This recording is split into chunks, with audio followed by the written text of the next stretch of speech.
Sesungguhnya orang-orang yang mengatakan Tuhan kami adalah Allah, kemudian mereka istiqomah dengan hal itu, maka malaikat akan turun dan mengatakan, janganlah kalian takut, janganlah kalian bersedih. Ibu bang dirahmati Allah, di sini ada jangan takut dan jangan bersedih. Apa bedanya? Para ulama mengatakan jangan takut terhadap apa yang sudah kalian lakukan, dan jangan bersedih dengan masa depan kalian. Jadi bagi orang-orang yang beriman, Allah Subhanahu wa taala mengatakan dalam ayat ini, insecure itu akan hilang. Karena kenapa? Allah sudah memberikan jaminan. Jangan sampai kita kemudian merasa khawatir dengan hal-hal yang masih di depan kita. Bismillahirrahmanirrahim. Assalamualaikum warahmatullahi wabarakatuh. Alhamdulillahilladzi arsala rasulahu bil huda wa dinil haq liyuzhirahu 'alad dini kullihi wa kafa billahi shahida. Nashhadu an la ilaha illallah wa nashhadu anna Muhammadan 'abduhu wa rasuluh. Allahumma salli wa sallim wa barik ala nabiyyina Muhammad wa ala alihi wa sahbihi wa man sara ala nahjihi wastanna bisunnatihi ila yaumiddin. Qala Allahu azza wa jalla fi kitabihil karim, a'udzu billahi minasyaitonir rajim, laqad khalaqnal insana fi ahsani taqwim. Shadaqallahul azim. Ibu-ibu, para perindu surga yang mengharapkan ridha Allah Subhanahu wa taala, tentunya tiada kata yang pantas kita lantunkan di pagi jelang siang ini melainkan ucapan syukur. Alhamdulillah. Betapa sayangnya Allah kepada kita, betapa banyaknya nikmat dan karunia yang Allah limpahkan kepada kita. Pagi hari ini kembali Allah percayakan hidup. Allah Subhanahu wa taala mengingatkan dalam surat Fatir ayat 37, a'udzu billahi minasyaitonir rajim, awalam nu'ammirkum ma yatadzakkaru fihi man tadzakkar, yang artinya, bukankah kami telah memanjangkan umur kalian yang cukup bagi kalian untuk merenung, bagi yang mau merenungkan. Allah masih memberikan kesempatan hidup hingga hari ini, merupakan nikmat besar dari Allah Subhanahu wa taala. Betul ibu-ibu? Betapa banyak teman kita, rekan kita hari ini sudah tidak bersama dengan kita lagi. Nabi sallallahu alaihi wasallam mengatakan dalam hadis yang diriwayatkan oleh Imam Abu Dawud, Nabi mengatakan, a'maru ummati ma baina sittin wa sab'in wa aqallu man yazuzu zalik. Umur umatku antara 60 sampai 70 tahun dan sedikit yang lewat daripada itu. Jadi setiap hari Allah memberikan kesempatan untuk memperbaiki diri, dan itu adalah pilihan. Apakah kita akan memperbaiki diri ataukah kita akan tetap dalam keadaan diri kita yang lama. Tugas kita bukan membandingkan kita dengan orang lain, tapi membandingkan antara kita hari ini dengan kita yang kemarin. Yang mau buat quote silakan. Jadi tugas kita bukan membandingkan kita dengan orang lain. Da Agus Setiawan dengan yang lain itu beda. Tapi tugas kita adalah membandingkan antara kita hari ini dengan kita yang kemarin. Kita hari ini lebih baik atau tidak, itu yang jadi masalahnya. Allah juga masih memberikan nikmat sehat. Dalam hadis yang diriwayatkan oleh Imam An-Nasai, Nabi sallallahu alaihi wasallam bersabda, "Salullahal afiyah." Mintalah sehat kepada Allah Subhanahu wa taala. Demi Allah, tidak ada nikmat yang lebih besar setelah iman dan Islam melainkan nikmat sehat. Coba ibu-ibu rasakan, dengan nikmat sehat kita bisa beribadah dengan khusyuk. Dengan nikmat sehat kita bisa melihat bagaimana keagungan ciptaan Allah Subhanahu wa taala. Dengan nikmat sehat kita bisa ngaji dengan enak, bisa menikmati bagaimana ruangan masjid ini, bagaimana berjumpa dengan rekan-rekan kita. Itulah nikmat sehat. Makanya jangan sampai kemudian kita sia-siakan nikmat sehat yang Allah berikan kepada kita. Dan yang terbesar tentunya adalah Allah Subhanahu wa taala masih menitipkan iman dan Islam di hati kita. Kita berharap mudah-mudahan Allah Subhanahu wa taala memberikan istiqamah kepada kita dan kelak mewafatkan kita dalam keadaan husnul khatimah. Amin ya rabbal alamin. Tak lupa salawat teriring salam kita haturkan kepada panutan kita Nabi Muhammad sallallahu alaihi wasallam, sosok yang istimewa. Padahal kita belum pernah berjumpa dengan beliau, bertatap muka dengan beliau, tapi Allah titipkan rasa cinta di hati kita. Kemarin ketika musim hajian, ada seorang rekan ustadz yang memvideokan bagaimana keadaan jamaahnya ketika ngantri untuk masuk ke raudhah. Ya. Jadi ibu-ibu yang dimuliakan Allah, sekarang itu kalau mau ke raudhah itu kan pakai aplikasi nusuk, dan kita itu sudah didaftarkan. Jadi biasanya 1 jam sebelum jadwalnya kita sudah diminta untuk nunggu. Nah ini udah diri berbaris lagi mau masuk. Belum lagi masuk bagaimana kelihatan para jemaah haji, ibu-ibu dan bapak-bapak ya, bagaimana dari matanya tanpa terasa sudah meleleh air mata. Begitulah cintanya kita kepada baginda sallallahu alaihi wasallam. Padahal kita belum pernah berjumpa dengan beliau. Mudah-mudahan sebagaimana kita cinta kepada beliau tanpa pernah berjumpa, Allah muliakan kita untuk satu surga dengan Nabi sallallahu alaihi wasallam di akhirat kelak. Amin ya rabbal alamin. Ibu-ibu yang dimuliakan Allah Subhanahu wa taala, sudah 2 tema yang agak berbeda. Sebelumnya kita membahas tentang wanita-wanita yang dijanjikan surga. Kemudian kita membahas waktu itu, setelah itu tema yang lain. Hari ini saya juga ingin menyampaikan satu tema yang berbeda, yaitu merubah insecure menjadi bersyukur. Ya. Ini bukan gagayaan, bukan keren-kerenan. Ya. Secure itu artinya adalah aman. Kalau ditambahan in itu jadinya tidak aman. Jadi insecure adalah perasaan merasa tidak aman, tidak nyaman terhadap diri sendiri. Kenapa saya angkat hal demikian? Karena Bapak Ibu yang Allah Subhanahu wa taala rahmati, banyak di kalangan para muslimah yang merasa kurang percaya diri, kurang merasa nyaman, kurang merasa aman dengan dirinya. Punten, mohon maaf, ada tai lalat aja di wajahnya, itu ngerasanya kayak gimana banget. Kenapa sih ada tai lalat di sini? Ya. Ibu bang rahmati Allah Subhanahu wa taala, ini yang kemudian sering terjadi dengan, mohon maaf, bobot tubuhnya, dengan bentuk tubuhnya. Banyak yang kurang merasa percaya diri. Kenapa saya kayak begini ya? Ngelihat orang lain pakai gamis kayaknya enak ya, giliran saya pakai kok aduh yeah. Atau misalkan ayo ibu-ibu kita bikin seragam, saya malu, kenapa nyari ukurannya susah yeah. Banyak yang merasa insecure ya. Merasa yang akhirnya kemudian gitu ya. Nah ini saya ambil, ini bukan definisi saya ambil dari definisi psikolog, bahwa insecure itu adalah perasaan lemah, nggak percaya diri, putus asa yang dialami karena sering membandingkan diri ya, sering membandingkan diri sendiri itu dengan orang lain, baik di media sosial ataupun secara langsung kepada orang lain ya. Jadi dari sini kita dapati bahwa secure artinya aman, in tidak. Jadi insecure adalah merasa tidak aman, tidak percaya diri, tidak nyaman, bahkan nyaris kepada hal yang putus asa ketika dirinya dibandingkan dengan orang lain. Nah ini yang sering terjadi ya. Tadi ibu bang rahmati Allah, saya katakan bahwa insecure karena alasan fisik. Apa contohnya? Warna kulit, saya mah nggak glowing kayak dia, udah repot ya, ganti ini ganti itu, ganti ini ganti itu ya, luar biasa. Bagaimana bingungnya, padahal ternyata ketika kita tanya sama ibu tersebut, ibu kenapa sih bisa putih kayak gitu? Cuma pakai Kelly itu yang berem, yang depannya berem merah, masih ingat ya ya.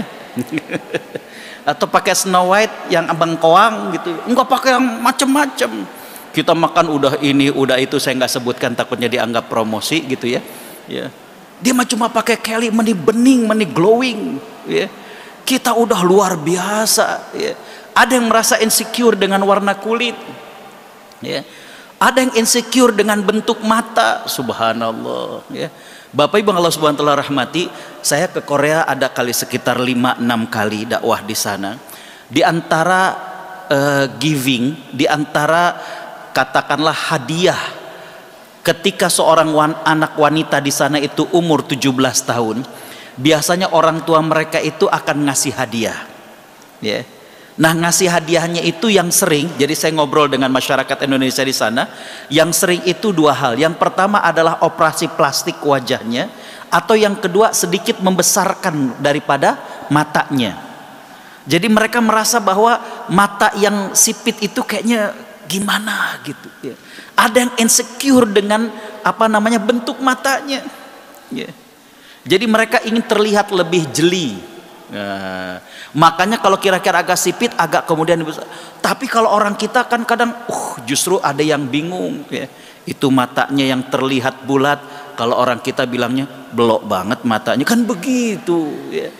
Nah, ini nanti di ujung kita akan mengatakan bahwa kalau ngikutin ucapan orang, ini yang membuat kita jadi insecure. Jangankan dengan bentuk mata, bentuk wajah, tadi saya katakan ada tai lalat aja, memang sih nggak besar, sebesar kelereng misalnya, wow, gitu, ya. Tapi kan merasanya insecure, ya. Pengen untuk kemudian dioperasi, dihilangkan, ya. Nanya ke sana kemari, Ustadz ini kalau menghilangkan tai lalat termasuk merubah ciptaan Allah ataukah tidak ya. Insecure dengan fisik karena alasan fisik ya. Ada juga tentang mohon maaf tinggi badan, berat badan dan lain sebagainya ya. Atau yang kedua adalah karena alasan ekonomi, bagaimana kehidupannya sederhana ya. Bagaimana kemudian kerja suaminya, diajak ngaji, aduh malu di sana teh kalau ngaji, ibu-ibu teh gamisnya meni hebring, wah luar biasa ya.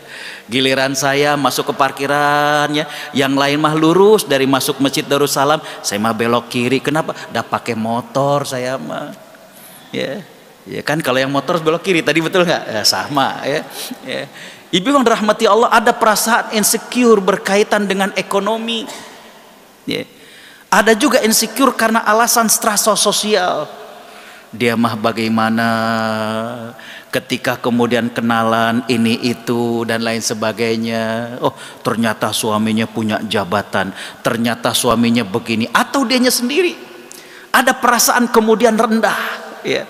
Mohon maaf, dulu pengalaman kami kuliah di Mesir itu tahun 90-an. Kalau saya boleh cerita, mahasiswa yang berasal dari Aceh, ini ada yang dari Aceh? Ya, dari Aceh, maaf. Ibu yang dirahmati Allah, kami sangat haru ketika saudara-saudara kami calon mahasiswa dari Aceh itu, kan ketika kita datang harus lapor diri. Ya. Ketika mereka ke KBRI, itu banyak yang masih trauma. Waktu itu masih nggak saya sebutkan, masih menjadi daerah operasi militer di sana. Ya. Jadi di depan kedutaan itu masih kurang percaya diri. Ya. Karena kenapa? Tidak sedikit di antara mereka yang masih ngalami melihat bagaimana ayah mereka dibawa ini. Ya. Ini perasaan insecure. Ya.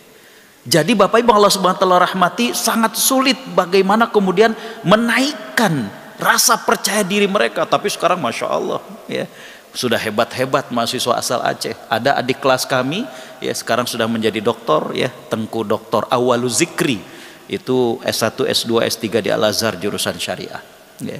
Jadi kembali bahwa Bapak Ibu Allah SWT rahmati, ada beberapa alasan insecure. Ada insecure karena alasan pendidikan ya. Ketika ngumpul, ternyata Ibu Anu ternyata alumni teknik, Ibu Anu dokter, saya mah ternyata cuma S3, SD, SMP, SMA. Ya. Ibu yang dirahmati Allah, ada perasaan insecure karena pendidikan. Ya.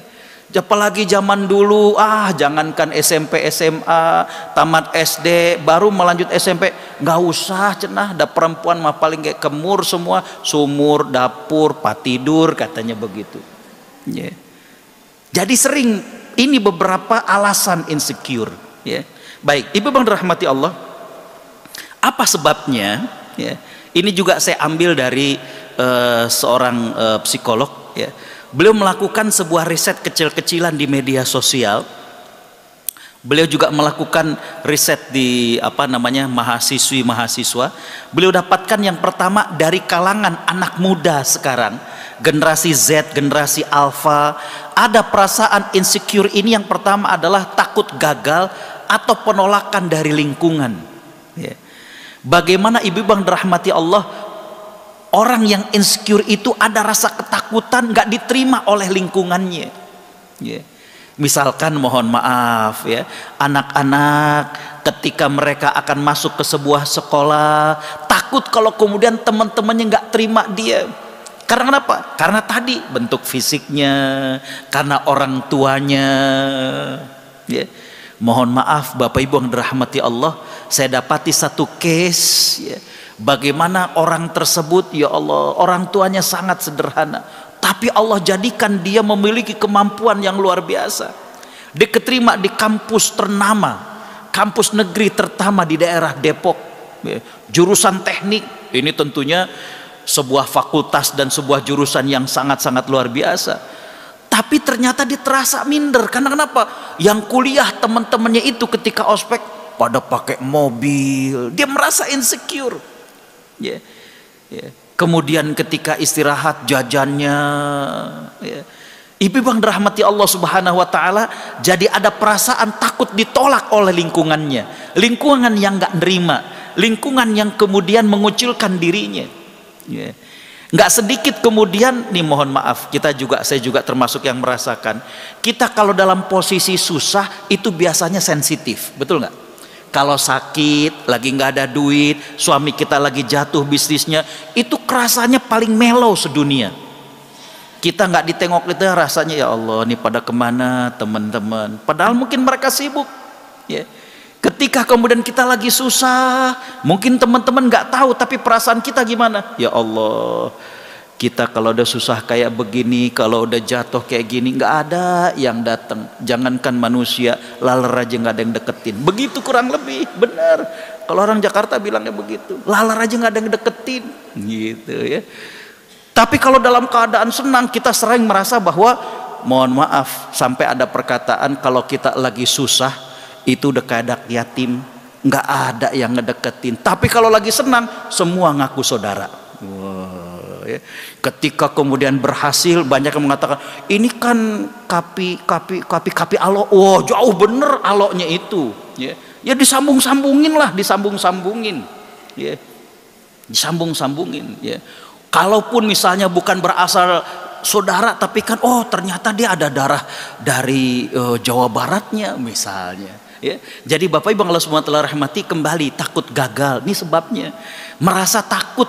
Bagaimana penolakan dari lingkungannya? Kalau ibu-ibu berarti misalkan dari teman-teman di masyarakat, misalkan mohon maaf, ketika kita kemudian berhijab, ada rasa takut penolakan dari teman-teman, betul nggak? Bagaimana kita khawatir teman-teman kemudian akan menatap dengan pandangan yang tidak baik. Saya lihat ada beberapa yang bercadar dan bernikob, mungkin ada perasaan, waduh, ini awalnya itu kan begitu, saya gimana nih? Padahal ternyata orang juga biasa saja. Jadi kembali itu insecure, sebabnya adalah karena takutnya penolakan daripada lingkungan dengan diri kita. Yang kedua, mungkin terlalu perfeksionis.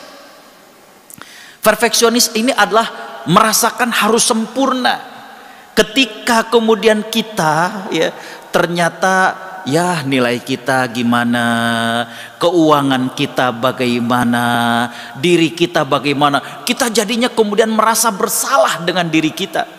Aduh, saya ini ternyata ujian nilainya nggak sampai 100. Aduh, saya ternyata kayak begini. Dia kemudian mengharapkan sesuatu yang sempurna. Itu yang membuat dia kemudian jadinya merasa rendah diri, yang merasakan dirinya jadi nggak percaya diri. Kenapa? Terlalu pengen sempurna, ya. Membandingkan dengan sesuatu yang sempurna, ya. Padahal Bapak Ibu yang Allah SWT rahmati, nggak ada manusia yang sempurna, nggak ada, ya. Bahkan ada sebuah ungkapan yang mengatakan, man tolaba akhon bila aibin baqiya bila akhin. Barang siapa yang mencari teman, mencari pasangan yang tidak ada celaknya, dia akan kekal dalam sendirian. Betul nggak Bu? Ya. Nobody's perfect. Nggak ada seorang pun yang sempurna. Semakin kita lihat orang tersebut terlihat sempurna, mohon maaf, yakinlah semakin banyak kekurangannya. Siapapun dia, termasuk Agustiawan, ya.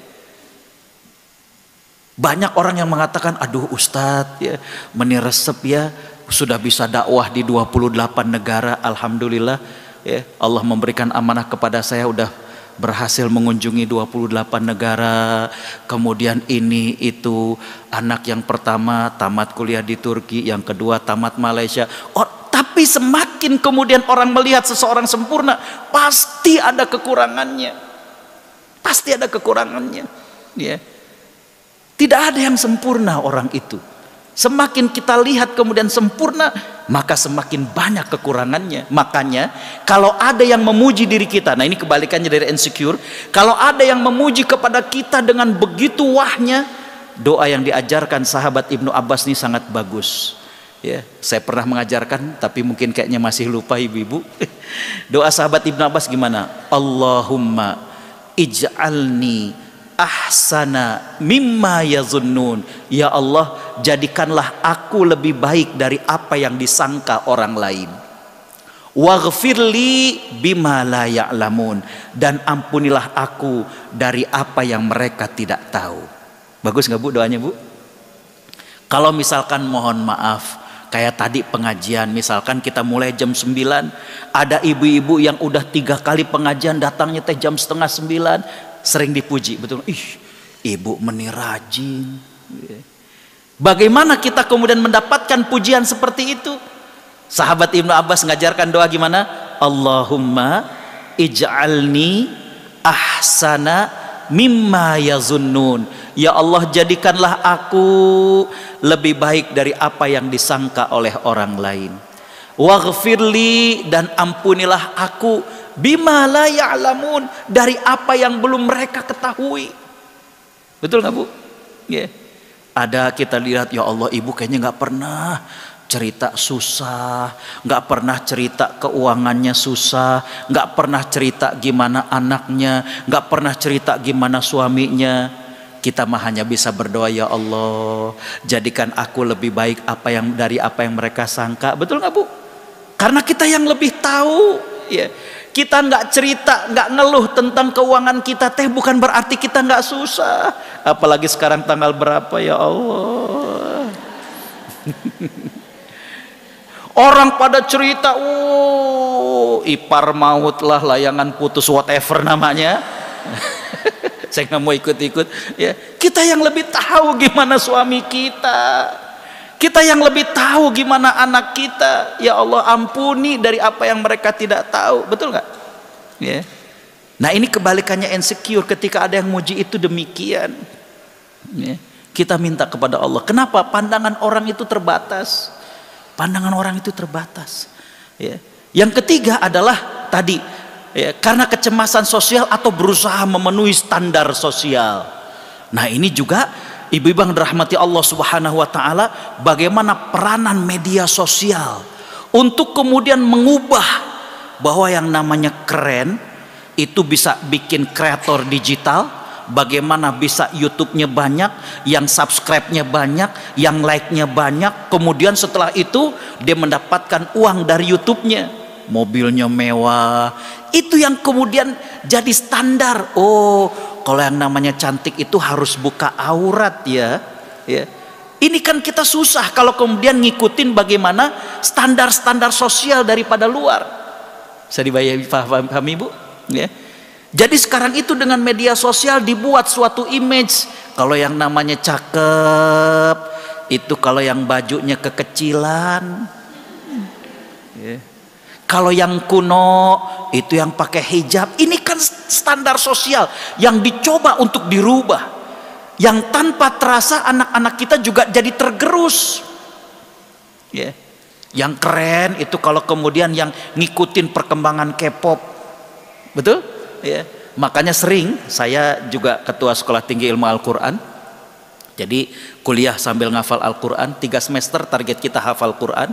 Itu memang dirahmati Allah, banyak sering saya menyampaikan beberapa masalah di tempat-tempat tahfiz. Mungkin ibu-ibu juga putra-putrinya ada yang sekolah di sekolah tahfiz atau di sekolahnya ada hafalan Quran.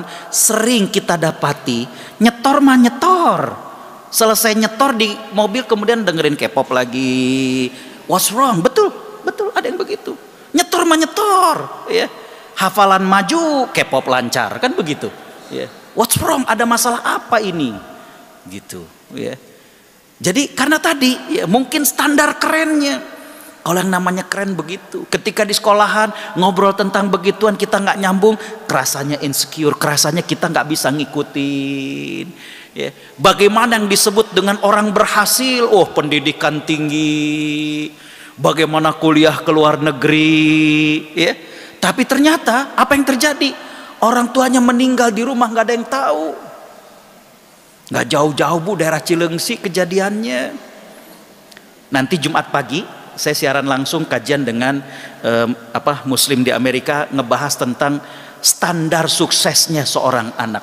Saya hanya ingin mengatakan mohon maaf bahwa ini, mohon maaf kalau saya mengatakan sebenarnya kita gagal ketika anak kita lebih pandai menari TikTok daripada lancar sholat. Itu gagal sebenarnya. Ketika ngedengar ada suara musik kayak begitu udah langsung bagaimana. Tapi giliran sholat kagak bisa. Gagal sebenarnya kita selaku orang tua. Gagal kita selaku nenek. Gagal kita selaku kakek daripada mereka. Ya. Tapi kan bayangannya kayaknya nggak keren. Ya.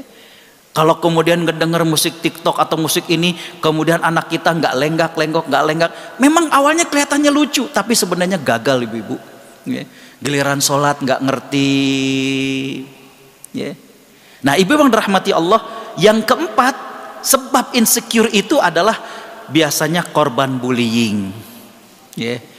Makanya bullying ini, aduh ya, bagaimana sangat membekas dalam hati anak. Bahaya sekali bullying ini, ya. Baik itu di sekolah, baik itu di masyarakat. Ini harus kemudian kita berantas yang namanya bullying, ya. Bullying ini bisa dengan tatapan, bisa dengan verbal, kata-kata, dihina, dikata-katai, dicaci, diperolok-olok, ya. Bagaimana menjadi korban bullying, ya. Mohon maaf, dengan fisik mungkin yang tubuh anak kita berisi, ketika di sekolah dibecandain, diketawakan karena badannya yang gemuk, ya. Ibu bang dirahmati Allah Subhanahu wa taala, ini mah kejadian yang sebenarnya. Ada seorang anak ini di sekolahan saya, ada saya sekolahan di sini di Gunung Putri, ya. Dia kelas 5 SD tuh lucu, cabi gitu kan, anak-anak mah biarin ya kalau masih ini ya. Tapi kemudian ketika naik kelas 6 saya kaget ketika ketemu, karena saya kan nggak ngajar, saya hanya ini. Ketika saya lihat, ih kok kurus banget, ternyata dapat informasi dari istri saya, kan anak sekarang teh di rumah udah bisa pakai online. Ternyata ibu yang dirahmati Allah Subhanahu wa taala, dia mesen obat untuk menguruskan badan. Ya, dipanggil orang tuanya, ya. Ternyata kalau ini bukan dari sekolah tapi dari teman-teman di sekitarnya yang disebut gemoy, padahal nggak apa-apa, ya. Korban bullying ibu yang dirahmati Allah. Makanya saya katakan bagaimana kita harapkan sekolah, masjid itu menjadi sekolah dan masjid yang ramah anak. Masih ingat materi saya yang sebelumnya bahwa anak sekarang ini banyak mengalami blasted. Masih ingat atau masih lupa? Nah, ini ngeliat wajahnya, ya, bengong lupa. Anak sekarang ini banyak mengalami blasted tuh B-nya boring. Ya, anak sekarang itu banyak mengalami perasaan kayaknya gabut kalau kata anak sekarang, ya, bosen, Karena kenapa? Karena bagaimana nggak banyak variasinya. Sekolahnya full day, pulangnya sore, betul nggak? Udah gitu orang tua sekarang banyak kemauannya. Habis sekolah pulang sore, datengin guru tahfiz. Nggak banyak variasinya. Kita dulu sekolah sampai jam 12, habis itu main layangan, main gundu, main tali, kan begitu. Ya. Boring anak sekarang. Ya. Blasted, L-nya lonely. Banyak anak sekarang yang merasa kesepian. Kenapa? Bapaknya sibuk dengan kerjaannya, pulang kerja sibuk dengan gamenya, ibunya sibuk dengan selfie-nya. Sampai ada seorang pakar komunikasi dari Inggris, dia bikin karikatur bagaimana seorang anak lagi duduk, ya, di sampingnya ayahnya kelihatan main game, ibunya lagi begini. Nggak tahu kalau selfie itu suka ngeluarin lidah, nah jualan letah online gitu kumaha gitu. Bingung saya juga gitu ya. Ya. Jadi biwang dirahmati Allah, sering anak-anak merasa lonely, merasa kesepian. Blasted, boring, lonely, yang A-nya angry. Ya. Itu pagi, saya nggak tahu, mudah-mudahan nih ibu-ibu solehah mah di kota wisata nggak demikian ya.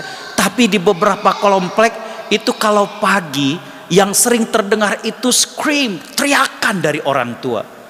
Dek, jam berapa nih? Gitu ya. Ntar telat deh, ntar telat. Ya. Ini bunda masakin ya, dimakan. Kalau nggak dimakan, jadi kalau nggak marah-marah, ancaman.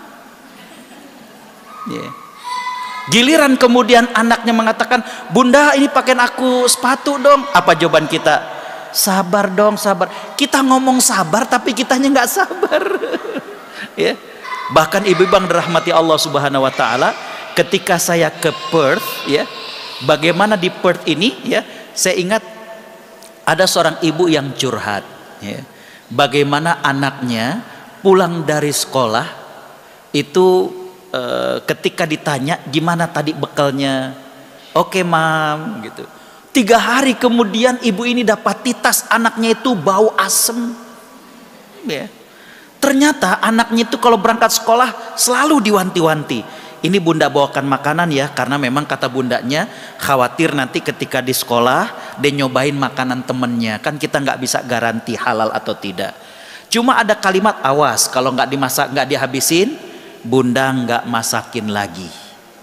Nah, ternyata anaknya yang model aktif ibu-ibu. Jadi ketika istirahat sekolah dia bukan makan, dia inspeksi. Kamu dibawain apa? Kamu dibawain apa? Terus dikeliling. Makanannya nggak dimakan.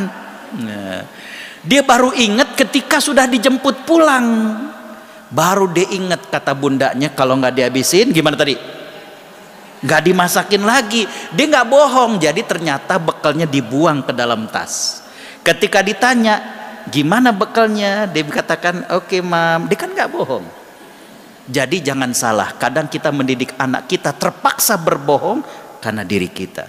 Blasted, boring, lonely, angry. S-nya stres. Stresnya bagaimana? Dari kita sudah diarahkan, ternyata lingkungan membuat anak kita itu bingung. Dulu saya termasuk yang beruntung berangkat kuliah ke Mesir sendiri, pulang berempat. Untung kan tuh bu? Ya. Jadi artinya nikah dan punya anak 2 di sana. Ya. Nah ibu bang dirahmati Allah, anak saya yang pertama laki-laki. Ya. Saya berpesan waktu itu ketika baru pulang, abang nanti kalau abi belum pulang, abang sholatnya di masjid ya. Iya. Saya pulang itu setelah Isya. Kemudian anak saya menghampiri, kata anak saya, abi, abang mau disunat dong. Di satu sisi seneng, karena kenapa? Dia udah berani buat dikhitan. Tapi dari ngomongnya kelihatan sedih. Saya katakan, abang, abi insya Allah akan ajak abang untuk khitan. Tapi abang kenapa kok sedih kelihatannya? Apa kata dia? Tadi kan abang sholat bi, abang sholat di depan. Terus ditanyain, udah sunat belum? Kalau belum di belakang loh. Apa nggak stres anak sekarang? Maaf, saya nggak berbicara tentang fikih ya. Kita nggak bicara tentang fikih. Mungkin ada alasan fikih bahwa kalau anak belum sunat takutnya ada najis yang dia kebawa. Tapi yang saya bicara adalah secara psikis. Bagaimana orang udah pada diri mau sholat ditanyain begitu. Udah sunat belum loh katanya. Kalau belum di belakang. Yang pada berisik, awas ya jangan bawa begitu kan. Ya. Ini masjid kurang ramah anak. Ya. Saya di Jakarta di Cempaka Putih, bagaimana tempat game online itu lebih hospitality daripada masjid. Tempat game online itu lebih ramah daripada masjid. Coba deh, ya. Itu kalau mereka ke game online, dari mana aja lo? Diomelin bang sama orang. Udah lo main situ. Begitu ramahnya mereka, nggak bayar lo main di situ. Di masjid diomelin, yang pada berisik jangan pada ke masjid lagi ya, begitu kan gitu. Stress, blasted. Ya, apa nggak stres sama orang tuanya diajarin, apalagi orang tuanya baru hijrah, dia tahu keutamaan sholat di masjid, dia pengen anaknya itu kemudian rajin ke masjid, di masjid disuruh pulang. Ya. Udah sunat belum? Kalau belum di belakang, coba. Ya. Yang ya blasted, tetnya itu adalah tired. Anak sekarang itu capek bener ibu-ibu, karena kenapa? Orang tuanya banyak kepengen ngelihat ustadz begini, hafalan Qurannya, pokoknya sekarang anaknya mesti ngafal Quran. Tapi diomongin juga bahwa kita jangan cuma agama, pengen juga jadi dokter. Jadi anak itu very tired. Orang tuanya banyak kepengen. Udah sekolah full day, hari Senin calistung kursus, hari Selasanya tahfiz. Tahfiznya juga dapat 6 bulan, nggak ada perkembangan, ganti guru, ganti metode. Udah kayak kehabisan jurus, bingung. Ya. Ngobrol lagi di pengajian, ditanya, Jeng anaknya udah berapa juz? Alhamdulillah anak saya udah 5. Dia ngitung, anaknya juz amma belum selesai. Yang disalahin guru tahfiznya, ganti lagi, ganti metode. Dengar lagi bahwa harus seimbang otak kiri sama otak kanan. Hari Rabunya les piano. Wah banyak bener anak sekarang. But it's very tired man. Yeah. Capek bener anak sekarang. Kenapa? Orang tuanya banyak kepengen. Yeah. Anaknya tuh pengen dokter tapi hafal Quran, tapi seimbang otak kiri otak kanan. Aduh, la haula wa quwata illa billah. Anak jadi dicetak, ya, capek bener, blasted. Ya. Kawan-kawan kalau ketemu mudah-mudahan masih ingat ya, bukan masih lupa. Itu waktu itu kajian sebelumnya. Baik, yang terakhir bahwa di antara penyebab yang paling banyak, ini udah 11.38. Ini baru 3 slide dari 19 slide. Ya. Baik, yang berikutnya adalah selalu membandingkan dengan orang lain. Ini yang jadi masalahnya. Ya. Dia begini, saya begitu, dia begini. Ya, ini sebab insecure. Ya. Sebab insecure. Tadi saya katakan ngebandingin kok dia lebih putih, dia lebih semampai. Kalau pakai gamis kelihatannya enak bener gitu ya. Kalau kita kan serba salah, pakai begini, ya, maaf di ketiaknya merecet. Pakai begini, bawahnya guberai begitu, astagfirullahaladzim. Bingung gitu. Kalau dia pakai gitu enak aja gitu ya. Ya. Kita pakai warna begini, sama kulit kagak cocok. Dia mau merah ngejreng, mau begini, cocok aja. Dia luar biasa, gitu. Ya. Itu karena sering membandingkan dengan orang lain. Baik, ibu yang dirahmati Allah Subhanahu Wa Taala. Sebenarnya kalau kita lihat definisi dari insecure, ya, itu masalah dari insecure itu 2. Yang pertama adalah masalah penerimaan diri kita terhadap diri kita sendiri. Kita nerima nggak diri kita ini? Ya. Dan yang kedua adalah bagaimana kita melihat orang lain, bagaimana orang lain melihat diri kita. Ini yang jadi masalahnya. Bisa dipahami? Ya. Jadi inti masalah dari insecure adalah bagaimana penerimaan akan diri kita. Kita nerima nggak kayak begini? Ya. Kalau kita kemudian menerima, ibu bang dirahmati Allah, nggak jadi masalah. Orang yang tadi misalkan Allah berikan tai lalat di wajahnya, nggak besar, hanya sebesar biji kreleng, ya. Itu kan kalau dia lihat dari tai lalatnya, memang dia akan merasa bagaimana insecure, nggak pede dan lain sebagainya. Tapi kalau kemudian dilihat dari jauh, ternyata jadi tambah manis, ada tai lalat begitu. Ya. Jadi sebenarnya bagaimana penerimaan akan diri kita, itu masalahnya. Ketika kita sendiri nggak nerima dengan diri kita, waduh, itu yang kemudian memunculkan daripada insecure tadi. Apalagi ditambah dengan bagaimana orang melihat kita. Bagaimana standar tentang cantik, bagaimana standar tentang berhasil, bagaimana standar tentang kaya, bagaimana standar tentang mulia. Itu yang bikin kita jadinya akhirnya menjadi insecure. Ya. Orang menstandarkan yang namanya cantik, begini. Ketika kita nggak seperti itu, akhirnya kita merasa nggak nyaman, kita jadinya nggak percaya diri. Saya dipahami ibu-ibu ya. Padahal nanti kita akan lihat setelah ini, Allah menciptakan kita dengan keragamannya masing-masing. Dan kalau kita lihat misalkan ada orang yang mancungnya bagus ya, bibirnya bagus ya, matanya begitu ya, tapi kalau kemudian mancungnya kayak dia, bibirnya kayak dia, matanya kayak gitu, ditempelkan di wajah kita, belum tentu cocok. Udah kita mau udah kayak begini aja udah paling ya. Ini kan masalah standar cantik ya. Begitu juga tentang standar bahagia. Kemarin ketika kajian subuh di sini juga saya mengatakan, kalau yang namanya nikmat dunia itu ada bosennya ibu-ibu. Ibu-ibu yang paling suka makanan apa misalnya? Makanan enak yang ibu-ibu suka apa misalnya? Sebutin, apa? Bakso misalnya. Tapi ada bosennya. Orang suka misalnya tunjang, ada bosennya.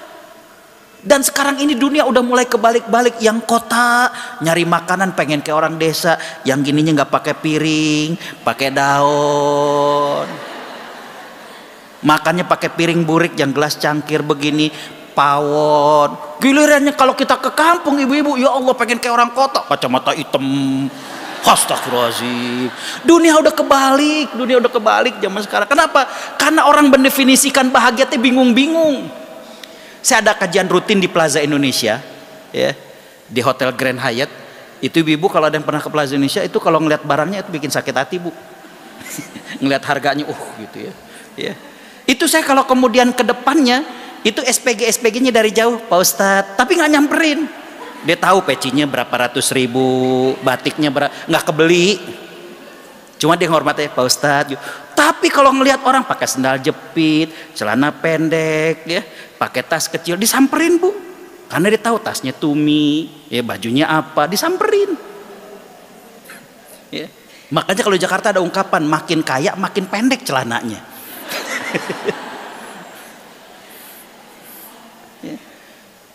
Kenikmatan dunia itu ada bosannya bu, yang nggak ada bosannya nanti di surga. Kita rumah gedong gini pengen ke atas kemana gitu. Kalau di Garut sampirin, kalau di mana, wah yang susah-susah begitu. Back to the nature, kembali ke alam. Aduh, karena kenapa? Nikmat dunia ada bosannya. Ya. Coba deh, mohon maaf mungkin suaminya mobil bagus, pengen mobil yang tua, Katana tahun 80 ya kecil. Karena kenapa? Avanza orang sudah pakai semua. Ya. Saya biasanya pakai sedan atau pakai Innova. Kemarin saya pakai mobil Jeep ke sini. Wah, pakai ini baru keren. Ya Allah, saya bilang, yang dipuji sekarang yang Jeep, yang tahun 80-an. Yang nggak boleh lihat pom bensin dikit aus. Dia nggak tahu dipakai dari sini doang, ke Jakarta mau berapa ratus ribu. Itu manusia. Ya, itu manusia.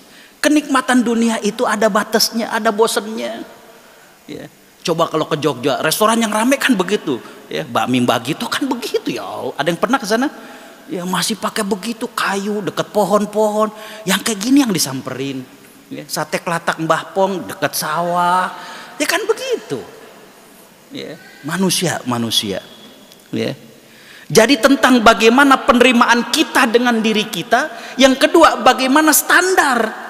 Nah ini Ibu dirahmati Allah, makanya kita yang harus menilai diri kita atau orang lain. Ya. Diri kita atau orang lain tentang standar cantik. Ya kita yang mengukur diri kita, terima diri kita. Ya. Jangan sampai kita ngikutin standar cantik daripada orang lain. Kalau orang lain yang namanya cantik, yang terbuka auratnya. Standar cantik bagi orang lain, mohon maaf, yang merah, biru,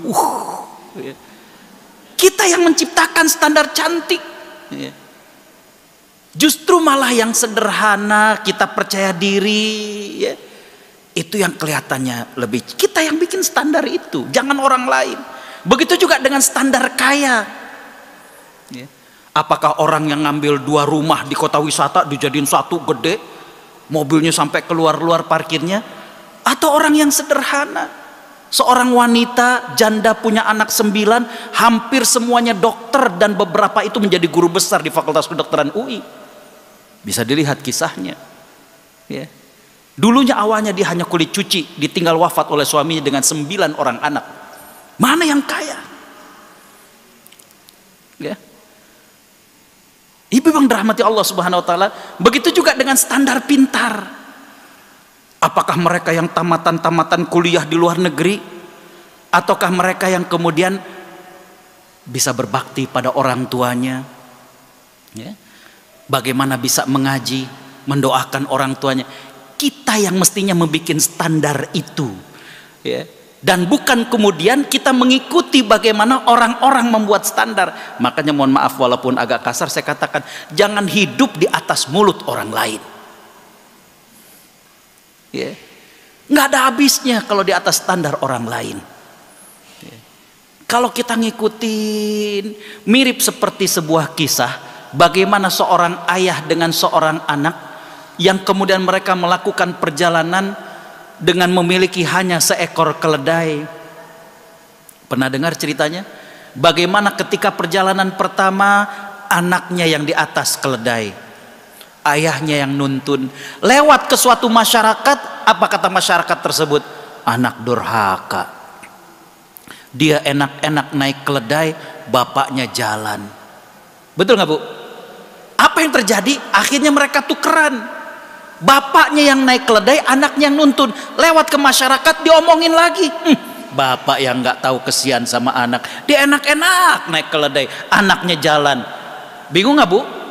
Akhirnya apa yang terjadi? Dua-duanya naik keledai, lewat lagi ke masyarakat. Ini orang yang nggak tahu berkerip manusiaan.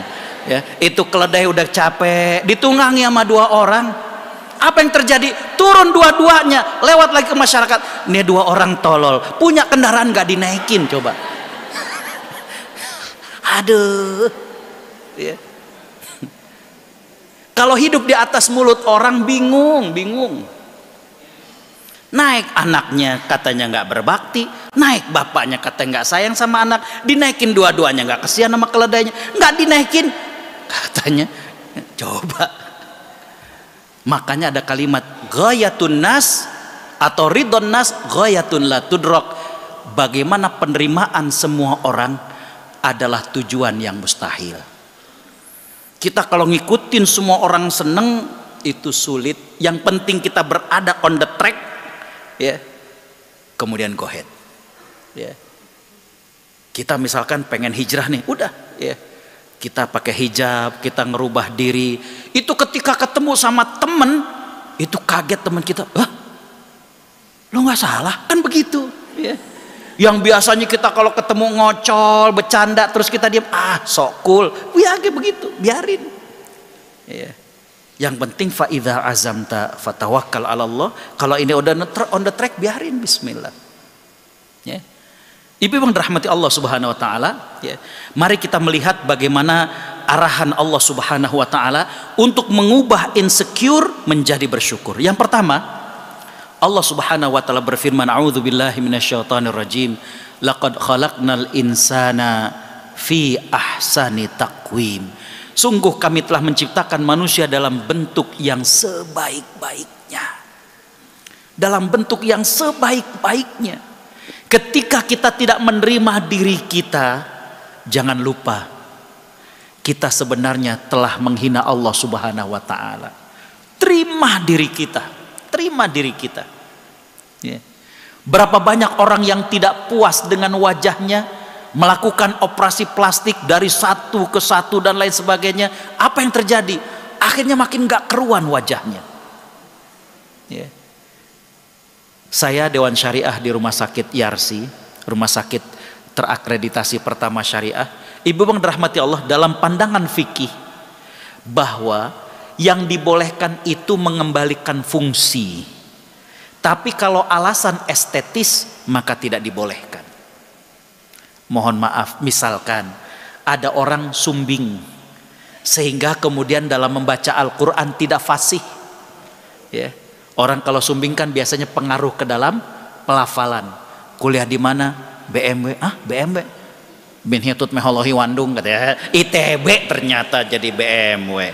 Ya, itu ya, cuma karena dia sumbing ngomongnya jadi nggak jelas.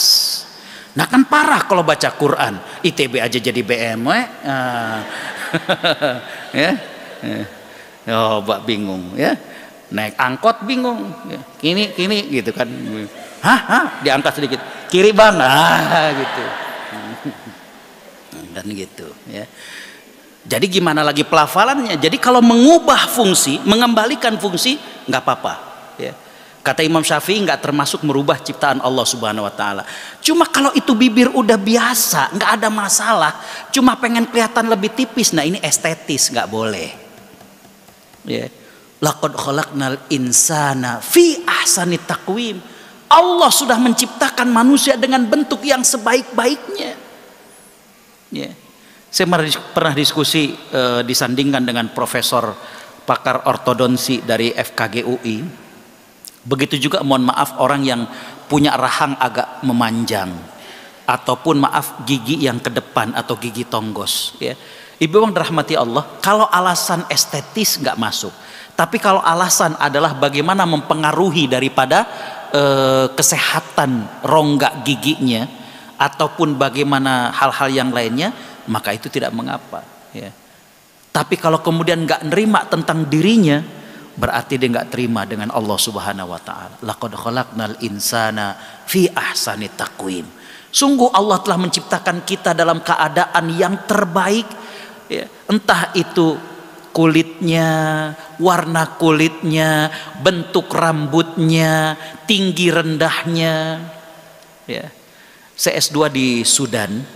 Sudan ini memang dirahmati Allah menjadi rujukan buat orang-orang di daerah Afrika ya. Banyak orang-orang dari Afrika itu yang mereka itu kuliahnya di Sudan. Saya mendapatkan bahwa ternyata ya, orang-orang Afrika juga ternyata berbagai macam. Ada orang Somalia biasanya lebih tinggi. Kalau orang Ghana bagaimana? Kalau orang dari Afrika Selatan bagaimana? Dan masing-masing memiliki keistimewaan luar biasa ya. Jadi kembali Allah sudah menciptakan manusia dalam keadaan yang sebaik-baiknya. Ya. Nih mohon maaf ya. Saya dulu ada kajian fikih kontemporer, ada di antaranya tentang masalah fikih kecantikan, tentang masalah alis saja. Ya. Masya Allah, kadang ada yang nggak terima dikerok, dicetak, aduh segede balok, aduh ampun. Ya. Padahal Allah Subhanahu Wa Taala ciptakan alis untuk kemudian menahan daripada akhirnya apa yang terjadi waktu sholat, orang pada sholat dia diam aja, apalagi pas kondangan. Kenapa? Takut luntur. Ntar habis sholat dianggapnya kunti. Kenapa? Nggak ada alisnya. Karena nggak nerima ciptaan Allah Subhanahu Wa Taala ya. Baik, yang kedua Allah Subhanahu Wa Taala menjelaskan wala tahinu wala tahzanu wa antumul a'launa in kuntum mu'minin. Jangan merasa lemah, minder ya, insecure, dan jangan pula kalian bersedih hati, sesungguhnya kalian adalah orang yang paling tinggi derajatnya jika kalian beriman ya. Ibu-ibu pakai busana muslimah jangan merasa kemudian kayaknya kampungan ya. Saya ke Amerika, saya ke Australia, keliling ke 10 negara di Eropa, ya begini aja ya. Sempat ketika ngajukan visa ke Amerika, ada yang bilang, Ustadz jenggotnya dipotong Ustadz, ntar dikatain teroris. Lah justru malah bingung ya. Orang selama ini taunya Agustiawan ada jenggotnya, ketika interview nggak ada, kan aneh. Orang kalau nggak ada salahnya nggak usah khawatir. Karena kenapa? Orang kalau kelihatan panik dan takut, itu biasanya orang melakukan kesalahan. Kita nggak ada salahnya. 2008 pertama kali saya dakwah ke Australia. Di imigrasi, jadi landing di King George's Airport di Sydney, itu imigrasi bilang, kamu mau ngapain? Saya katakan saya mau dakwah ya. Islamic speech. Itu ketika ngedengar mau dakwah kan bayangannya mereka gitu ya. Terus kata imigrasi gini, bagaimana kalau Anda tidak saya izinkan masuk? Nah, kita nggak usah panik. Saya hanya mengatakan saya nggak ada ruginya. Kalau you tidak memberikan saya izin masuk, you yang rugi. Kenapa? Saya bilang orang Islam di Australia bisa jadi teroris. Kenapa? Karena nggak dapat ceramah dari saya. Gitu. Jadi yang butuh dia bukan saya. Saya bilang saya nothing tulus. Saya di sini bisa update status. Saya udah nyampe Sydney. Saya bisa foto di sini. You akan dimarahi orang Indonesia di Australia. Kenapa? Mereka sudah mengurusin visa, beliin tiket, kedutaan Australia di Indonesia udah ngasih visa, nyampe di sini masa dipulangin? Ngangguk-ngangguk dia dicop. Silakan. Gitu. Jangan merasa insecure. Ya. Jangan merasa insecure. Kita ingin memberikan pencerahan. Jadi ketika pakai jenggot, ketika kemudian pakai gamis, bayangannya enggak. Ya. Ibu yang dirahmati Allah Subhanahu wa taala, ada yang pernah ke Jepang? Di Tokyo itu ada di daerah Akihabara. Di daerah Akihabara ini tempat anak-anak muda berkreasi. Jadi kalau ke sana itu kita yang kalau suka ngelihat di buku komik orang-orang Jepang, manga orang Jepang tuh kan orang pakai begini. Itu di situ pakai pakaian kayak begitu. Jadi udah kayak di kartun gitu. Saya diajak, Pak Ustadz biar tahu katanya. Saya ke sana, saya ngeliatin dia ngeliatin saya. Dikira kostum dari mana kali kan gitu ya. Pakai peci, ya. Biasa aja, nggak usah kemudian biasa aja. Ya. Jadi nggak usah merasa kemudian rendah diri, nggak usah merasa bahwa kita bayangannya gimana nih muslimah pakai gamis, nggak usah. Ya. Justru kalau negara mereka mengakui multicultural, inilah culture muslim yang harus kita tunjukkan. Ya. Wala tahinu, jangan merasa kemudian insecure, jangan merasa rendah diri, jangan merasa lemah. Jangan merasa sedih dengan keadaan kita. Kenapa? Ukurannya kata Allah Subhanahu wa taala, wa antumul a'launa in kuntum mu'minin. Kalian yang lebih tinggi, lebih mulia jika kalian beriman kepada Allah Subhanahu wa taala. Ya. Lagi kita acara, kita izin datangnya waktu sholat, kita sholat dulu. Jangan merasa malu. Ya. Justru ibu-ibu yang dirahmati Allah, dalam pengalaman kami berdakwah dan ketemu sama banyak orang, ketika kemudian kita mengatakan bahwa kita itu muslim, mereka respect. Ya. Mereka respect. Ya. Bagaimana dengan keislaman kita? Ibu-ibu kalau ke Perth University, ke Perth, di sana ada universitas namanya Monash University. Itu di dalamnya itu ada satu masjid. Ini luar biasa. Ada masjid di kampus di negara yang Islam itu sebagai minoritas. Ternyata itu terjadinya sederhana. Ada seorang mahasiswi muslimah yang tiba waktu sholat, dia pengen sholat. Dia cari di mana tempat bisa sholat. Di sana itu kan, mohon maaf, kalau toilet di sana kan kering ya.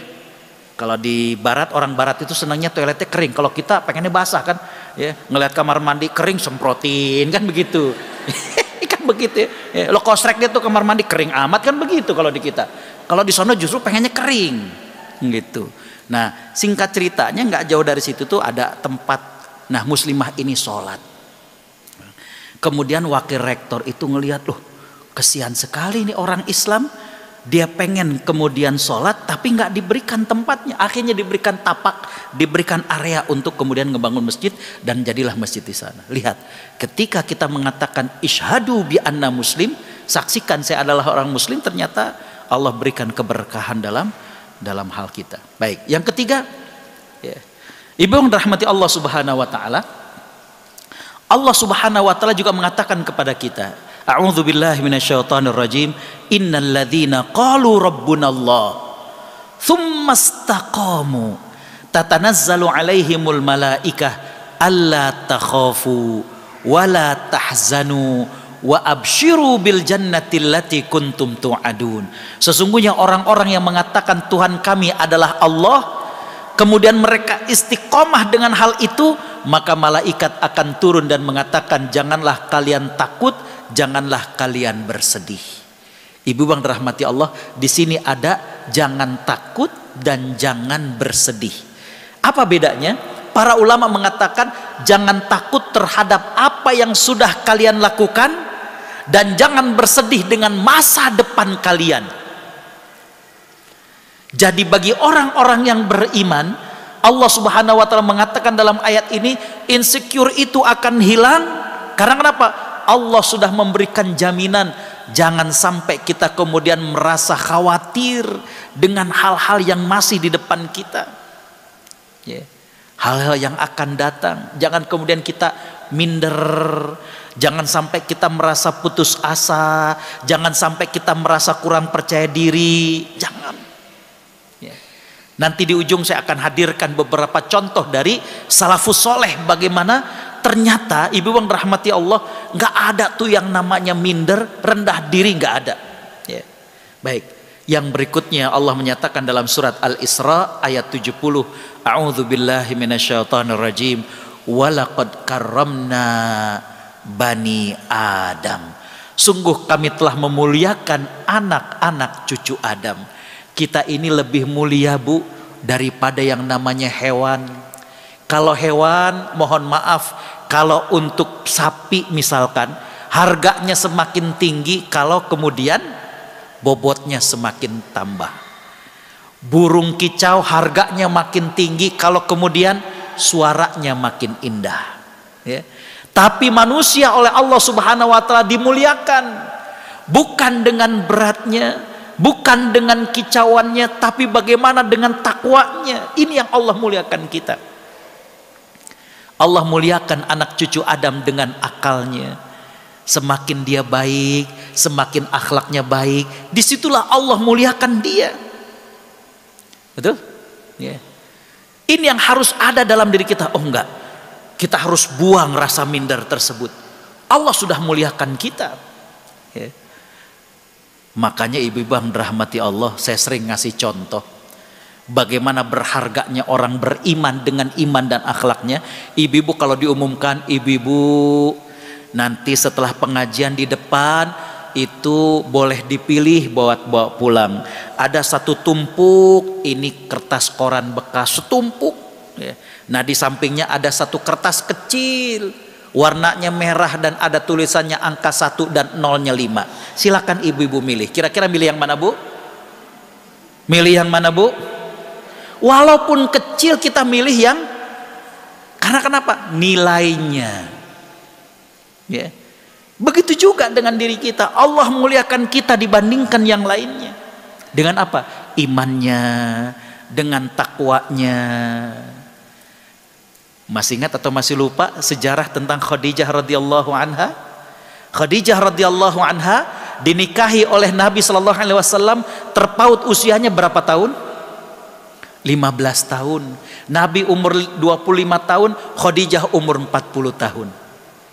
Ibu yang dirahmati Allah Subhanahu wa taala, ibu-ibu merasakan yang sudah menikah bahwa setelah menikah masalah cantik tampan, masalah lain-lainnya itu kemudian akan hilang. Yang terjadi adalah nyaman.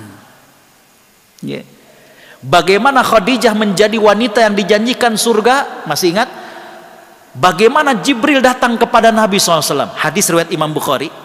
Jibril mengatakan, wahai Muhammad, Khadijah sebentar lagi tiba. Dia membawa satu bejana dari makanan. Kalau Khadijah tiba, sampaikan salam dari Allah dan dari diriku. Subhanallah. Ya. Baru satu kali saya dapatkan dalam hadis. Jadi saya jurusan hadis dari S1, S2, S3. Sependek yang saya pelajari sampai doktor dalam bidang hadis itu, baru satu orang dapat salam dari Allah Subhanahu wa taala. Kemudian Jibril mengatakan, sampaikan kepada Khadijah, Allah menyiapkan istana di surga, la sakhaba fiha wala ta'ab, yang tidak ada rasa letih dan tidak ada kebisingan. Saya tertarik, Bu. Kenapa Jibril mengatakan surga buat Khadijah nggak berisik dan nggak capek? Saya buka apa keterangannya, ternyata ya Allah, para ulama mengatakan bahwa selama 25 tahun Khadijah membersamai Nabi sallallahu alaihi wasallam. Nabi umur 25 menikahi Khadijah, Khadijah wafat Nabi umur 50 tahun. Jadi berapa tahun Nabi bersama Khadijah? Selama 25 tahun Khadijah mendampingi Nabi, Khadijah nggak pernah berkata dengan suara keras di hadapan Nabi. Khadijah nggak pernah bikin Nabi kesel dan membuat suaranya keras di hadapan Nabi. Subhanallah. Selama 25 tahun Khadijah nggak pernah bersuara keras kepada suaminya, dan nggak pernah bikin Nabi itu kesel sampai berkata keras. Makanya Allah balas dengan surga yang tenang, tidak ada bising di dalamnya. Subhanallah. Waktu itu masih ingat saya mengatakan, adakah ibu-ibu yang seperti Khadijah sekarang? Cuma ini kalau bapak-bapaknya dengar nih, bapak-bapaknya lagi nyimak loh Bu, ini ya. Kalau kemudian pulang pengajian terus kata bapak-bapaknya, tuh Bunda, kata Ustadz Agus juga bagaimana jadi Khadijah. Apa waktu itu jawaban saya? Kalau ayah pengen Bunda kayak Khadijah, ayahnya kayak Nabi Muhammad dong. Betul nggak? Betul nggak? Setuju nggak? Jangan sampai kita diminta jadi Khadijah, suami kita kayak Abu Lahab, kan beda. Ya. Tapi kembali bahwa yang ingin saya sampaikan adalah bahwa akhlaknya Khadijah, ya Allah, itu yang bikin Nabi nggak bisa lupa. Itu yang bikin Khadijah itu istimewa. Sampai kata Aisyah radhiyallahu anha, maghirtu ala ahadin, maghirtu ala Khadijah. Belum pernah aku secemburu bagaimana cemburuku kepada Khadijah. Walam aroha, padahal nggak ketemu. Coba, kan menarik. Cemburu kepada Khadijah padahal nggak ketemu dengan Khadijah. Karena Nabi nggak bisa melupakan Khadijah. Khadijah cinta pertama Nabi SAW. Dalam sebuah syair saya mengatakan waktu itu, nih kayaknya masih pada lupa nih. Ya. Dalam syair dikatakan, naqil fuadaka haitsu syi'ta famal hubbu illa lil habibil awwali. Pindahkan cintamu kepada siapa saja, tapi ingatlah cinta sejati adalah pada kekasih yang pertama. Ya. Itu yang bikin kemudian Nabi nyaman. Bagaimana kemuliaan iman dan kemuliaan akhlak. Nabi nyaman dengan Khadijah. Dan di situ selain tidak ada bising, apa Bu tadi yang kedua? Tidak ada rasa letih. Nabi SAW punya anak itu rata-rata dari Khadijah. Dari mulai Qasim dan lain sebagainya. Yang perempuannya Ruqayyah, Ummu Kulthum, Fatimah, itu dari Khadijah. Khadijah hebatnya adalah beliau merasakan bahwa suaminya itu sudah cukup letih berdakwah di luar, mendapatkan bagaimana penolakan dari orang-orang Quraisy. Apa yang dilakukan Khadijah? Bagaimana Khadijah kemudian merawat anaknya dengan baik, merawat rumahnya dengan baik, enggak kemudian merepotkan Nabi SAW. Ini sih ada ibu-ibu mau pengajian, istri lagi istirahat, bang, lihat tuh jam berapa, atau pesan ntar kalau hujan angkatin cucian ya. Ya Allah. Tapi nggak di sini Bu, nggak di sini, pengajian tempat lain. Jam berapa tuh bang? Jam berapa? Lah kan dia yang lagi bangun, lihat aja jam berapa. Karena suami lagi tidur, suruh lihat jam berapa. Ya. Walaqad karramna bani Adam. Yang berikutnya ini ayat dalam surat Al-Baqarah. Allah Subhanahu wa taala berfirman, a'udzubillahi minasyaitonir rajim, wa asa an takrahu syai'an wa huwa khairun lakum wa asa an tuhibbu syai'an wa huwa syarrun lakum. Boleh jadi kamu membenci sesuatu padahal itu adalah baik buat kamu, dan boleh jadi kamu menyukai sesuatu padahal itu buruk bagi kamu. Kuncinya apa? Wallahu ya'lamu wa antum la ta'lamun. Allah Maha tahu sedangkan kalian tidak tahu. Ibu-ibu, di sini juga saya pernah ngasih kajian judulnya Allah memberi yang kita butuhkan dan tidak semua yang kita inginkan. Masih ingat atau masih lupa? Nih kayak banyak lupa nih. Ntar buka lagi di YouTube-nya ya. Allah memberi yang kita butuhkan dan tidak setiap yang kita inginkan. Ya. Jadi bang rahmati Allah Subhanahu wa taala, ketika Allah memberikan kepada kita fisik kayak begini, ketika Allah memberikan keadaan kita kayak begini, keuangan kita, ekonomi kita, Allah mengatakan boleh jadi kita merasa nggak suka, tapi itu yang terbaik buat kita. Itu yang terbaik buat kita. Ya. Ada seorang bapak, dia harus berangkat kerja, jadi kantornya itu di kantor pajak di daerah Pekanbaru, tapi istrinya ada di Jakarta. Jadi beliau itu kalau Jumat pulang dan kemudian Senin first flight yang ke Pekanbaru beliau berangkat. Hari itu terlambat ke Soekarno Hatta.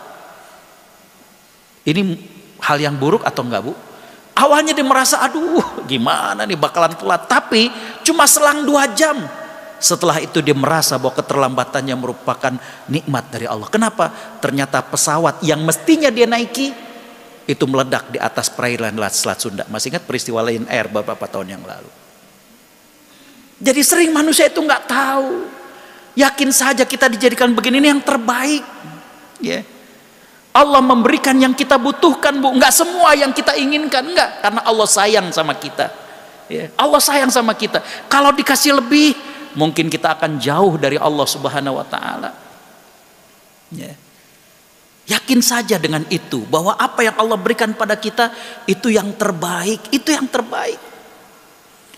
Saya kalau diundang untuk memberikan nasihat pernikahan, saya sering memberikan nasihat bahwa mulai hari ini rasakan dalam hati kalian berdua bahwa orang yang bersanding dengan kita adalah orang yang terbaik yang Allah pilihkan kepada kita.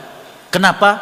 Ketika kita sudah mulai untuk kemudian membandingkan dengan orang lain, disitulah setan akan merusak rumah tangga seseorang. Disitulah kita akan berhadapan dengan masalah. Ketika kita kemudian sudah membandingkan, oh kok kayaknya dia lebih sabar dari suami saya, oh kayaknya dia kok lebih nyambung, ini udah setan aja kalau begitu. Banyak yang kemudian konsultasi, Ustadz kenapa ya kalau saya ngobrol sama teman di kantor kok kayaknya lebih nyambung dari suami di rumah. Jawabannya sederhana, setan, Bu, itu setan gitu. Ya. Kalau jawaban mau lebih panjangnya, saya katakan bahwa mohon maaf ya, ini kalau didengar sama yang bekerja, seorang wanita yang kerja di luar rumah, ini mohon maaf saya mengatakan, kondisi segar dirinya lebih banyak dinikmati oleh rekan kerja daripada suaminya. Itu yang bikin masalahnya ya. Kerja bagaimana target-target, belum kalau atasannya galak, pulang kena macet, nyampe rumah itu udah ngobrol aja udah bosen, bawaannya udah luar biasa ya. Tapi setelah tidur, fresh, mandi, pakai pakaian yang bersih ya, ketemunya sama siapa? Teman kantor kan. Itu yang kadang bikin perasaan bahwa kalau ngomong sama teman kantor itu suka kerasanya kayak lebih nyambung daripada suami di rumah. Hati-hati ya. Suami gitu juga, ketika kemudian di kantor banyak staf-stafnya yang masih muda ya, cantik-cantik, wangi-wangi, nah ini diuji nih ya. Makanya kemarin saya bikin status bahwa seseorang itu akan diuji dengan 2 hal, saat dia belum memiliki apa-apa dan saat dia sudah memiliki apa-apa. Yeah. Ada 2 sesi, nanti ibu-ibu lihat di YouTube kajian saya dengan orang Indonesia di Amerika tentang pubertas kedua. Ibu-ibu tahu pubertas kedua? Orang Bogor mah bilangnya begermindo. Ya. Jadi kalau orang sana itu mengatakan tentang middle life crisis, itu bahasa kerennya orang Amerika ya. Itu saya mengatakan, saya tanya para psikolog, emang para psikolog mengatakan bahwa nggak ada istilahnya yang namanya pubertas kedua, nggak ada. Cuma yang sering terjadi masalah adalah ketika suami usia 40 tahunan, kalau dia kerja karirnya itu sudah bagus ya, udah punya anak buah, well salary, gajinya juga udah bagus ya. Yang jadi masalah ketika umur 40, 45, yang istrinya sudah mulai menurun keadaannya, udah males dandan, di rumah dasteran doang ya. Suami pulang koyo, ampun dah ya. Itu daster udah bolong-bolong juga udah dibilangin ganti, tapi alasannya enak ada seliwir-seliwir. Suami ketika kemudian sudah mulai punya apa-apa, itu sudah mulai pengen gaya-gaya lagi, mobil diceperin, rambutnya ngejeripit lagi. Setan masuk di situ. Setan masuk di situ. Ya. Yang biasanya nggak bawa sisir sekarang bawa sisir lagi. Aduh, mulai ya. Jadi ibu dirahmati Allah bahwa kembali ya, apa yang Allah berikan pada kita mungkin kita menolak, tapi itu yang terbaik buat kita. Rasakan itu yang terbaik buat kita ya. Dan boleh jadi apa yang kita sukai itu belum tentu baik buat diri kita, belum tentu baik. Ya. Yakinlah Allah yang lebih tahu, sedangkan kita tidak tahu. Ya. Yang berikutnya, bagaimana arahan Allah buat kita agar kita merubah insecure ini adalah la tahzan innallaha ma'ana. Kalau kita ada perasaan kurang-kurangnya, kalau kita merasa bahwa diri kita kurang, jangan sedih Bu, Allah bersama dengan kita. Itu yang menguatkan kita. Dengan Allah kita jadi percaya diri. Dengan adanya Allah Subhanahu wa taala kita yakin kita mulia dibandingkan yang lainnya. Nggak akan kita kemudian merasa minder. Subhanallah. Ya. Ibu yang dirahmati Allah, saya langsung saja. Ini masih banyak ya. Saya edikan saja. Nah, ibu bang dirahmati Allah ya, karena waktu, ada dua cara dari sekian banyak ayat yang tadi bagaimana kita merubah insecure menjadi bersyukur. Yang pertama adalah bagaimana refleksi ulang tentang diri kita. Artinya kita ada perasaan minder, kita kurang percaya diri ini dari dalam diri kita atau kita ngikutin omongan orang ya. Ini yang kemudian harus kita introspeksi diri.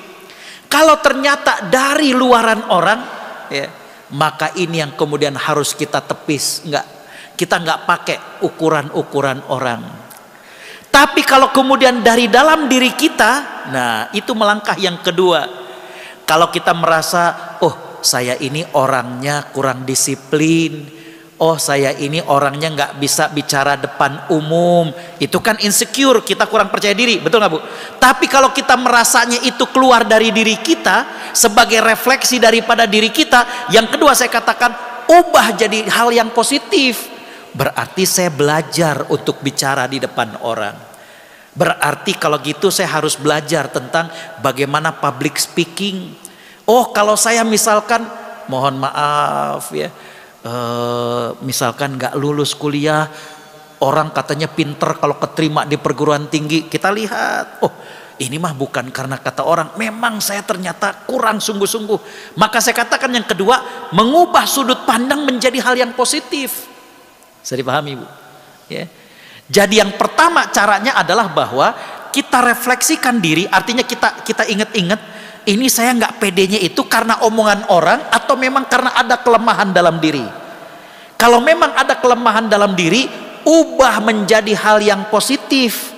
Apa caranya? Ya kita tingkatkan, atau kemudian kita bersyukur, oh alhamdulillah, walaupun keuangan saya begini, walaupun rumah saya begini, walaupun masih begini, tapi misalnya ya, kita lihat yang ke bawah masih banyak orang yang tidak punya dibanding kita. Ya. Jadi ubah menjadi hal yang positif. Ya. Ubah menjadi hal yang positif. Jangan kemudian kita ngukur dengan orang lain, ya, tapi kita jadi lupa untuk kemudian bersyukur, atau bahkan kita lupa untuk meningkatkan kepada hal yang positif. Nih saya kasih contoh dari orang-orang soleh. Yang pertama, ibu bang rahmati Allah ya. Nabi SAW adalah sosok yang mulia, suami yang baik, suami yang menjadi idaman. Betul Bu? Setuju? Kira-kira kalau Nabi SAW hadir bagaimana? Ya Allah ya. Tapi ibu-ibu tahukah bahwa Nabi SAW ternyata pernah ditolak lamarannya oleh seseorang ya. Dan Nabi nggak sakit hati. Nabi SAW memuji wanita tersebut.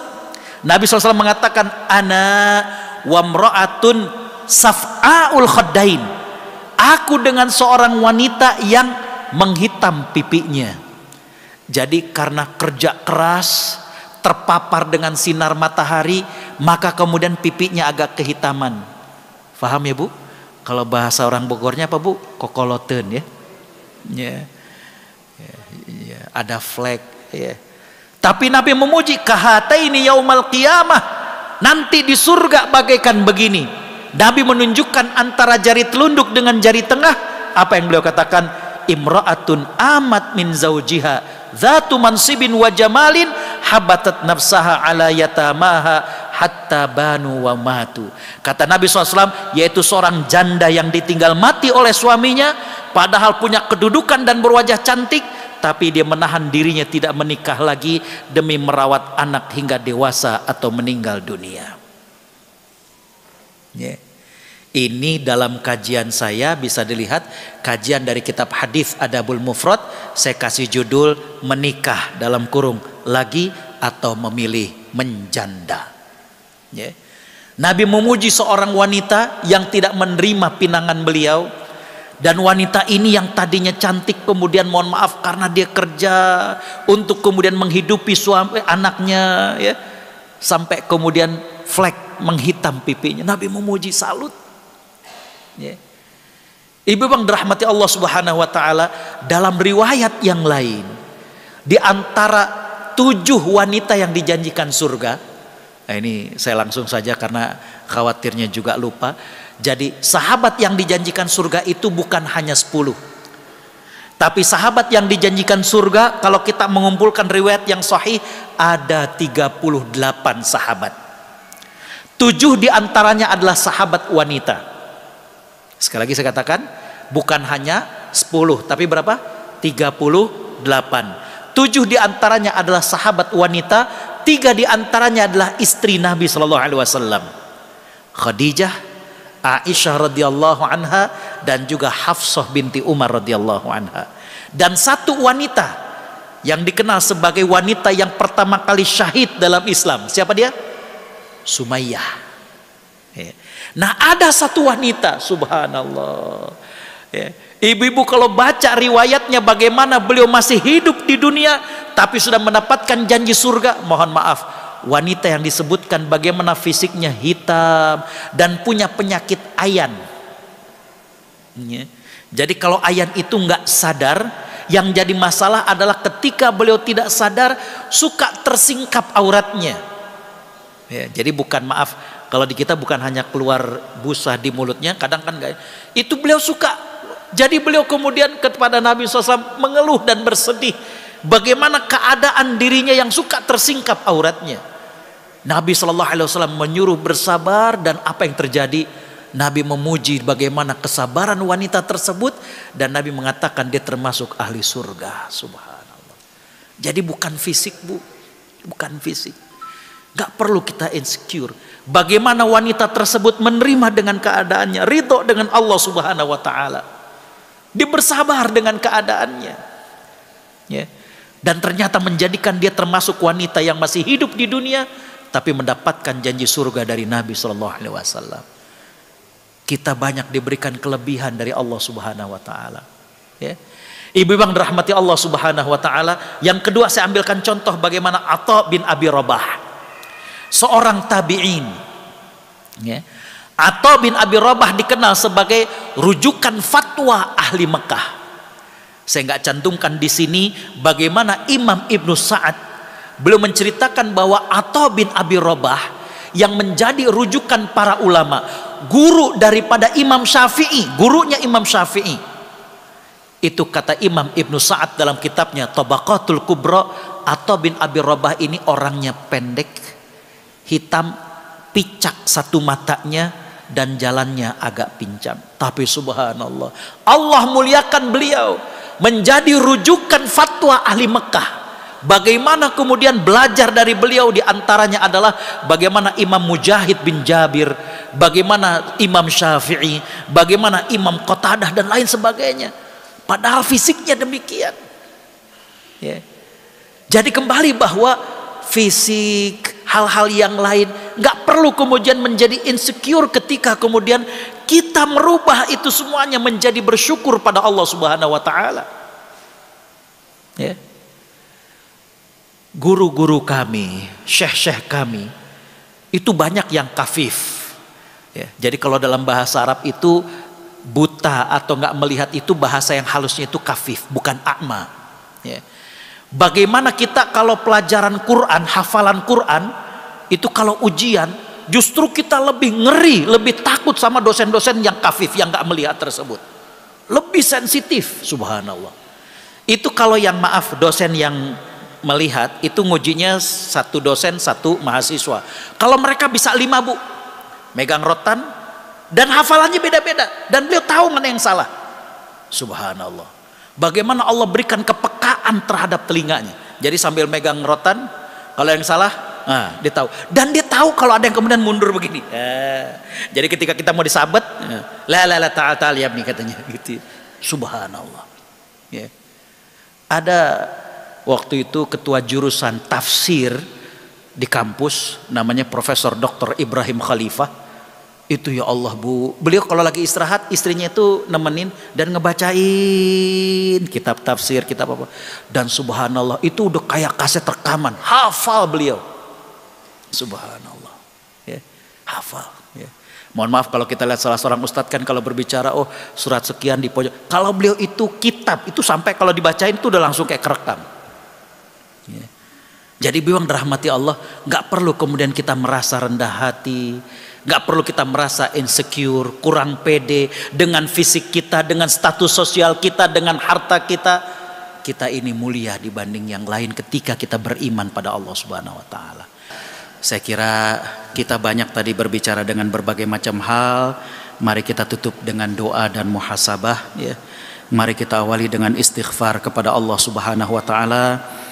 Kita akui banyak dosa dan khilaf kita. Astaghfirullahalazim, astaghfirullahalazim, astaghfirullahalazim.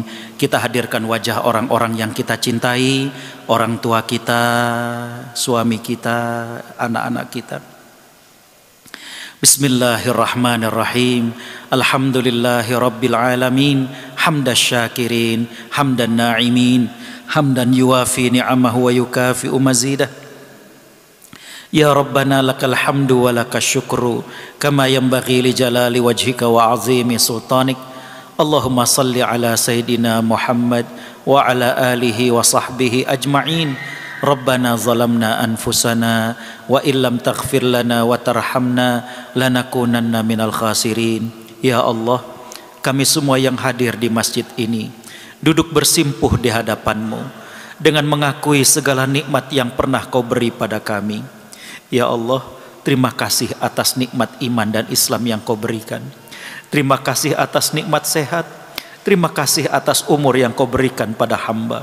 Ya Allah, kami juga yang hadir di masjid ini seluruhnya bersimpuh di hadapan-Mu dengan mengakui masih banyak dosa dan khilaf kami. Ampuni mata kami yang terkadang masih berat untuk membaca firman-firman-Mu. Ampuni mata kami ya Allah yang terkadang tidak memandang iba kepada orang-orang miskin di antara kami, yang tidak memandang iba kepada nasib saudara kami di Palestina, yang terkadang masih melihat hal yang Kau haramkan bagi kami. Ampuni lisan kami yang masih suka berdusta, masih suka menggunjing, jarang berzikir, jarang istighfar. Ampuni lisan kami yang jarang mendoakan ibu dan bapak kami, padahal mereka dulu tidak pernah luput mendoakan kami. Ampuni tangan kami yang kurang merasakan kehangatan ukhuwah ketika berjabat tangan. Ampuni tangan kami yang sudah lama tidak mengusap-usap kepala anak yatim, padahal sangat mungkin keyatiman itu terjadi kepada anak-anak kami. Ampuni tangan kami yang terkadang berat untuk berbagi kepada orang miskin. Ya Allah, ampuni kaki kami yang terkadang berat untuk hadir ke masjid, terkadang berat hadir dalam majelis ilmu. Ampuni kaki kami yang sudah lama tidak berkunjung ke rumah orang tua kami, yang sudah lama tidak mengunjungi makam ibu bapak kami. Ya Allah, berikanlah kami badan yang selalu ringan beribadah. Berikanlah kami mata yang selalu rindu membaca Al-Quran. Berikanlah kami lisan yang selalu basah berzikir. Berikanlah kami istiqomah ya Allah. Kelak wafatkan kami dalam keadaan husnul khatimah. Ya Allah ya Tuhan kami, di hari yang baik ini kami memohon ya Allah, ampuni dan sayangi seorang wanita yang 9 bulan kami berada dalam rahimnya. Ampuni seorang wanita yang telah membesarkan kami dengan penuh cinta. Dia adalah ibu kami. Beliau sekarang semakin tua, memutih rambutnya, kerut di wajahnya. Ampuni seorang laki-laki yang kami belajar bertanggung jawab daripadanya. Beliau bekerja banting tulang demi keluarganya. Dia adalah ayah kami. Maafkan kami yang pernah menyakiti hati mereka ya Allah. Ampuni kami yang pernah membuat mereka menangis ya Allah. Ampuni kami yang pernah meninggikan suara di hadapan mereka. Ampuni kami yang pernah berkata keras di hadapan mereka. Ampuni kami yang pernah membuat mereka memendam rindu pada kami. Kepada ibu dan ayah kami yang sudah meninggal dunia, ampuni dosa mereka. Lapangkan alam kuburnya. Pertemukan kami kembali dengan mereka di surgamu ya Allah. Allahumma ya Allah, sekiranya Engkau memberikan kami pendamping hidup, berikanlah kami pendamping hidup yang kekal hingga ke surgamu. Jadikanlah rumah tangga kami laksana surga, tentunya sebelum surga yang sesungguhnya. Lindungi rumah tangga kami dari orang-orang zalim. Selamatkan rumah tangga kami dari godaan-godaan syaitan. Lahirkan dari rahim para muslimah yang hadir dalam pengajian ini, dan juga dari rahim istri kami. Lahirkanlah anak-anak yang soleh dan solehah. Jaga akidah dan akhlak anak-anak kami ya Allah. Bimbing anak kami agar menjadi penegak-penegak solat. Bimbing anak kami biar gemar baca Al-Quran. Anak-anak yang suka menghafal Al-Quran ya Allah. Kami cinta dengan mereka. Kumpulkan kami bersama dengan mereka di surgamu. Ya Allah, jadikanlah pengajian muslimah ini pengajian yang Kau ridhoi. Cabutlah dari hati kami rasa iri, rasa dengki, rasa tentram. Rukunkanlah hati-hati kami ya Allah. Ya Allah, tentramkanlah hati-hati kami ya Allah. Ya Allah ya Tuhan kami, jadikanlah kami kumpulan orang-orang yang Kau rahmati, dan perpisahan kami dari majelis ini adalah perpisahan yang Kau ampuni. Rabbana taqabbal minna innaka antas samiul alim wa tub alaina innaka antat tawwabur rahim wa bifadli subhana rabbika rabbil izzati amma yasifun wa salamun alal mursalin walhamdulillahi rabbil alamin wallahul muwaffiq ila aqwamit thoriq. Wassalamu alaikum warahmatullahi wabarakatuh.